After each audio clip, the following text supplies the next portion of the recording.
Welcome back. Odisha నుంచి తెలంగాణకు అక్రమంగా తరలిస్తున్న భారీ మొత్తంలో హాషిష్ ఆయిల్ను పోలీసులు పట్టుకున్నారు. హైదరాబాద్ ఎల్బీ నగర్ ఎస్ఓటీ నాగోల్ పోలీసులు సంయుక్తంగా చేపట్టిన ఆపరేషన్లో 14.2 కిలోల హాషిష్ ఆయిల్ను స్వాధీనం చేసుకున్నారు. దీని విలువ సుమారు 1.75 కోట్లు ఉంటుందని పోలీసులు తెలిపారు.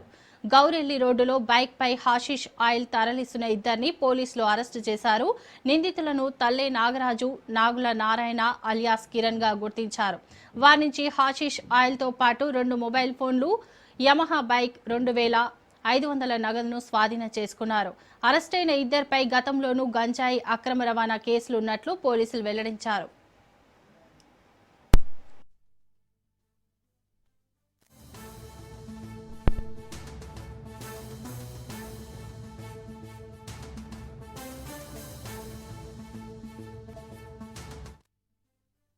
ఒరిస్సా రాష్ట్రం నుంచి తెలంగాణ రాష్ట్రానికి దాదాపుగా 14.2 కేజీల hashish oil worth 1,75,00,000 hashish oil ని పెడ్లింగ్ చేస్తున్న ఇద్దరు వ్యక్తులను ఎల్బీ నగర్ ఎస్ఓటి తర్వాత నాగోల్ పోలీస్ స్టేషన్ ఇద్దరు కలిసి ఇద్దరు అక్యూజ్ ని అరెస్ట్ చేయడం జరిగింది.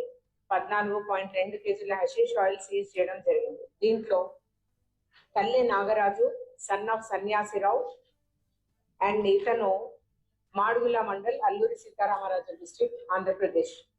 ఈయన already drug peddler come transporter. ఇప్పుడు హషీష్ ఆయిల్ ట్రాన్స్పోర్టేషన్ చేయడం మొదలు పెట్టాడు. ఇతను ఆల్రెడీ ఒక క్రైమ్ అనకాపల్లి పోలీస్ స్టేషన్ లో ఇతని పైన రిజిస్టర్ అవ్వబడి ఉంది. 10 కేజీల గాంజా ట్రాన్స్పోర్టేషన్ చేస్తూ. ఇతనే కాకుండా Nagula Narayana alias Kiran son of Lakshmaiah, 39 సంవత్సరాలు. ఇతను మాడుగుల మండల్, అల్లూరి సీతారామరాజు జిల్లా. ఇతను కూడా ఆల్రెడీ పెడ్లర్ కమ్ ట్రాన్స్పోర్టర్. ఇతను కూడా ఆల్రెడీ 140 కేజీల గాంజా ఇతని నుంచి సీజ్ అవుతూ విజయనగరం జిల్లా నుంచి ఎస్కోటా పోలీస్ స్టేషన్ నుంచి అరెస్ట్ అవ్వబడ్డాడు.